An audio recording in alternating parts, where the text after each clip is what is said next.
Fernando Alcalde, soy miembro de la Asociación 14 de Abril para la recuperación de la memoria histórica de la Costa de Granada y comisario de la exposición que actualmente está en el Centro Andaluz de Fotografía, en Taro y Capa, en el frente de Málaga, las fotografías de la Brigada Internacionales. Esta exposición ha sido fruto de casi 4 años de trabajo, de investigación, en el que comenzamos a intentar documentar qué pasó tras la caída de la ciudad de Málaga y toda la franja costera entre la ciudad y Motril, y cuál fue los acontecimientos que estuvieron ligados a la contraofensiva republicana y la conformación del frente finalmente en las cercanías de Castelldefels y Calahonda en la costa de Granada. Capa y Taro llegan a Almería para documentar el ataque a la población civil que huye de la población de Málaga. No olvidemos que este es el primer ataque de un ejército moderno sobre una población indefensa. Luego sería habitual en la Segunda Guerra Mundial y también durante la Guerra de España, pero este es el primer suceso donde esto aparece de una forma clara y muestra la barbarie del ejército fascista, que es lo que finalmente tanto Taro como Capa quieren mostrar. No olvidemos que ambos fotoperiodistas vienen huyendo de la persecución nazi. Ambos son judíos, él es húngaro, ella es alemana, están refugiados en Francia y ellos vienen con una actitud militante, ellos vienen claramente a denunciar el ataque de un ejército fascista contra una democracia. Llegan a Almería y efectivamente documentan en primer lugar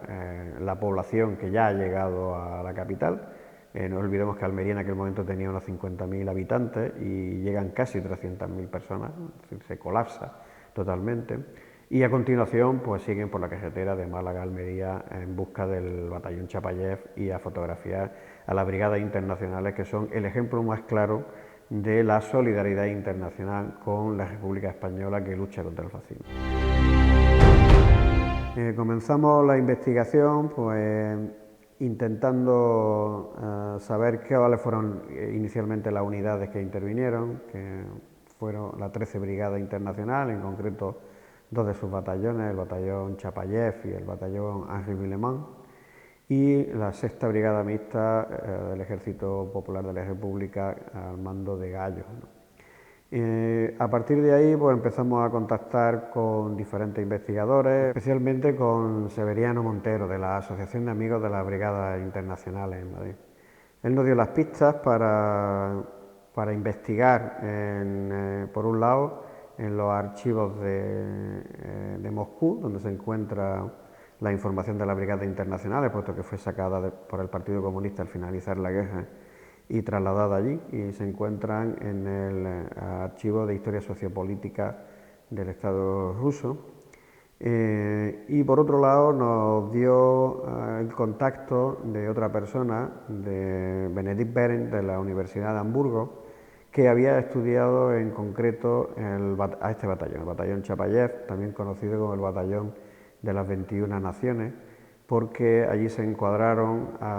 prácticamente a todos los brigadistas que llegaron de los países del este. En este batallón pues había polacos, húngaros, austríacos, alemanes, algún ruso, suizos, suecos, es decir, todos los países del este fueron encuadrados aquí, por eso se le llamó de las 21 naciones. Benedikt Bering había estudiado el legado de Alfred Kantorowicz, que fue el comisario cultural de este batallón, y que un poco antes de finalizar la guerra editó un libro, el batallón Chapayev de las 21 naciones en alemán, en el que recogía un poco la historia de esta unidad desde su conformación hasta su desaparición. Benedikt Bering recogió esta información, como digo, del legado de Alfred Kantorowicz. Alfred Kantorowicz, al terminar la Guerra de España, pasó a los Estados Unidos, donde trabajó como traductor durante la Segunda Guerra Mundial para los norteamericanos, y posteriormente pasó a la Europa del Este para finalmente pasar el muro y pasar al Berlín Occidental. Este legado, la información que recogió, esencialmente fotográfica, pues quedó depositada en la Universidad de Hamburgo y Benedict Beren hizo una exposición siguiendo todo este material. A partir de ahí estuvimos analizando algunas de las fotografías, pero no encontramos imágenes de la costa de Granada. Las imágenes que habían allí del batallón estaban referidas a su paso por la Alpujarra. Pero sí nos dio una pista de que en uno de los ejemplares de los libros, de la primera de las ediciones, aparecía una foto de Robert Capa en el que había fotografiado un miliciano en Calahonda. Bueno, conseguimos el libro en una librería de libros antiguos en Alemania, conseguimos la foto y eso nos abrió otro campo de investigación que fue Capa y Taro en el frente de Málaga. Sabíamos que había estado aquí porque las imágenes que se publicaron en Cesuar y en Regars de los refugiados en Almería nos indicaban que habían estado, pero no eran conocidas estas imágenes siguiendo al batallón Chapallero en su avance por la costa de Granada. Sabiendo, como digo, que Capa y Taro habían estado aquí, pues empezamos a investigar todo lo relacionado con Capa y Taro, desde su biografía, pues todos los libros que cayeron en nuestra mano. Seguimos las publicaciones de las revistas francesas de esa época para intentar encontrar imágenes y contactamos a través también de Benedict Beren con Irme Chávez, la biógrafa de Taro, pues que la verdad que muy gentilmente nos dio toda la información de que ella disponía y nos dio dos nuevas pistas. En este caso, una colección privada que se encuentra en Frankfurt por otro lado, el conocimiento de que había una serie de imágenes en los Archivos Nacionales de París donde había imágenes ligadas al frente de Málaga. De este modo, pues nos pusimos en contacto con Christoph Kruger, que era el propietario del archivo de Frankfurt, que nos cedió también muy gentilmente las imágenes que él tiene de las revistas, esencialmente de Vogelstiert y de Spanelco, donde aparecían imágenes de la costa de Granada. Y a su vez, pues comenzamos a investigar el material que teníamos disponible, que son las imágenes que el ICP en Nueva York y la agencia Magnum, que son los depositarios del legado de Capa, tienen colgado en la red, porque nuestros recursos como asociación eran muy escasos e inicialmente solo podíamos hacer este tipo de investigación. Allí fuimos identificando imágenes, pues el principal problema que nos encontramos es que estaban mal clasificadas, las imágenes no hacían en muchos casos referencia a la zona donde estaban ubicadas, estaban desordenadas y bueno, hicimos primero una criba de todo lo que podía sonar a Málaga, Almería, Granada, Frente Sur y fuimos haciendo un descarte de imágenes, algunas las identificamos relativamente rápidamente porque conocíamos muy bien la zona a través de los relieves que aparecían en la foto, otras pues quedaron descartadas porque no había ningún elemento que pudiéramos inicialmente conocer. Junto a esto, pues nos quedaba acceder a la información de los Archivos Nacionales de París, pero claro, esto significaba unos costes que la asociación no podía asumir y aquí entró en contacto de nuevo pues otro amigo. Nosotros mandamos por las redes sociales y por correo electrónico un SOS a todas las asociaciones de amigos de la Brigada Internacionales y de asociaciones de amigos de refugiados españoles en Europa, pidiéndole información o ayuda para localizar este tipo de materiales y en el caso de Francia nos contestó Patrick Díaz, que bueno, porque al margen de ser teniente de alcalde en un pueblecito al lado de París, pues era nieto de un refugiado español y inmediatamente se puso a colaborar con nosotros. Se desplazó a los archivos nacionales, vio las fotos, efectivamente estaban allí, no pudo hacer ninguna copia porque no tenía autorización, pero bueno, ya sabíamos que estaban allí. Y ahí empieza quizá el tema más complejo para acceder a ella. Gracias a una subvención de la desaparecida Dirección General de Memoria Democrática, pudimos desplazarnos a París. Previamente habíamos estado casi un año de contactos con el ICP en Nueva York para que nos dieran autorización para poder ver las imágenes, porque aunque estaban depositadas en París, los titulares de los derechos sigue siendo la agencia Magnum y el ICP. Una vez conseguida esa autorización, nos desplazamos a París, efectivamente vimos las imágenes, pero no pudimos traernos copias de las imágenes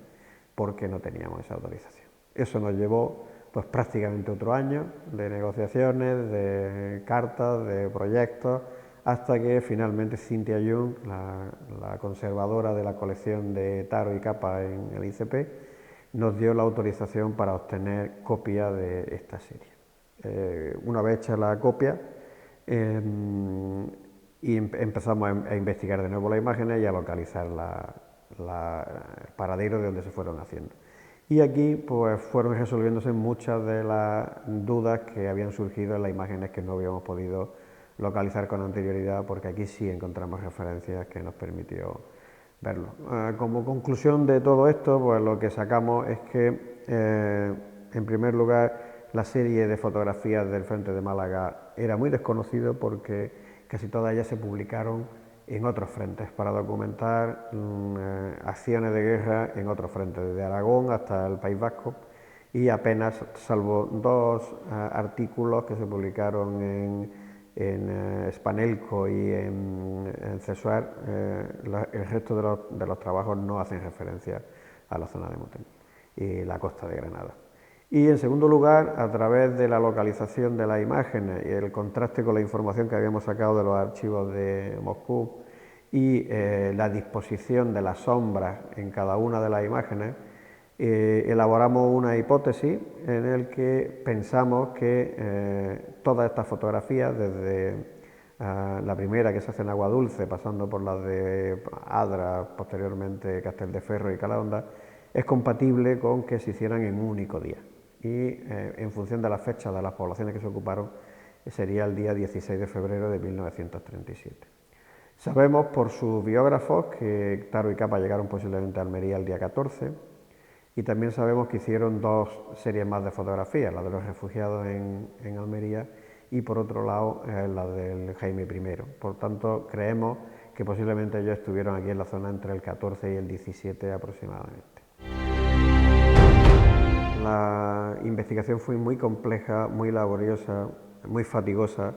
por dos razones esencialmente. En primer lugar, por la falta de medios económicos para poder afrontarla con holgura, ¿no? Y en segundo lugar, porque la investigación desde las asociaciones es muy compleja. No solemos ser bien recibidos en general. Cualquier trámite es mucho más farragoso y más complicado, y normalmente desde el punto de vista administrativo pues suele haber algunos problemas para el acceso a las colecciones, ¿no? Pero bueno, aún así, afortunadamente, la colaboración de mucha gente de forma desinteresada, que ha sido quizás lo más interesante de todo esto, ha permitido sacar adelante esta exposición que se nos hacía casi imposible, porque después de todo este trabajo laborioso de investigación nos encontramos con que la producción de la exposición era muy costosa también por los derechos que había que pagar a Magnum y a ICP y los propios costes de elaboración, pero afortunadamente el Centro Andaluz de Fotografía pues colaboró y felizmente la tenemos expuesta y está a disposición para que podamos disfrutarla. La Asociación 14 de Abril para la Recuperación de la Memoria Histórica de la Costa de Granada comenzó a funcionar formalmente en 2012. Sin embargo, la actividad memorialista de la gente que la componemos empezó mucho antes, ¿no? Mi acercamiento a la memoria histórica fue por un tema familiar. Yo estaba buscando a un tío mío desaparecido durante la Guerra Civil. Fue detenido, encausado en la cárcel de Granada y de allí desaparecido. Con ese inicio de la investigación, buscando fuentes, contactando con gente, finalmente pude localizarlo en una de las fosas del cementerio de Granada, pero habíamos acumulado una cantidad de conocimiento, de información que queríamos ponerlo a disposición de otra gente que empezaba a preguntarnos, que empezaba a querer saber de lo ocurrido, y por eso decidimos seguir adelante. Nuestro trabajo se ha centrado casi exclusivamente en la fecha de la caída de Málaga, lo que se conoce como la desbandada, porque fue el momento en el que esa operación Motril, que hasta ese momento había sido leal a la República, cae en manos del ejército italiano, posteriormente en manos de las tropas sublevadas, y se comienza la represión y las desapariciones familiares, de mucha gente, de vecinos que conocemos y que queríamos conocer. A partir de ahí iniciamos la investigación sobre los sucesos que tienen lugar en esa fecha, en febrero de 1937, y fruto de eso han sido la publicación de 3 libros, este catálogo de la exposición y algunos documentales que hemos hecho de la zona. Además de esto, en 2007 comenzamos, junto con los compañeros de Vélez Málaga, del Foro por la Memoria de la Exarquía, a iniciar unas marchas recorriendo tramos de la carretera entre Málaga y Almería para reivindicar la memoria del crimen cometido en esta fecha. Estas marchas, que como digo comenzaron en 2007, fueron ganando tamaño hasta que finalmente pues, se ha constituido una asociación específica que organiza una marcha continuada desde Málaga a Almería, creo que este año ya es el tercero, y cuya finalidad no es otra que dar a conocer este suceso muy desconocido aún en el mismo territorio donde ocurrió. No olvidemos que fue un suceso en el que se vieron involucradas casi 300.000 personas que fueron ametralladas y bombardeadas por el ejército sublevado, incluso cuando estaban aquí ya en Almería, refugiados el día 12 de febrero de 1937.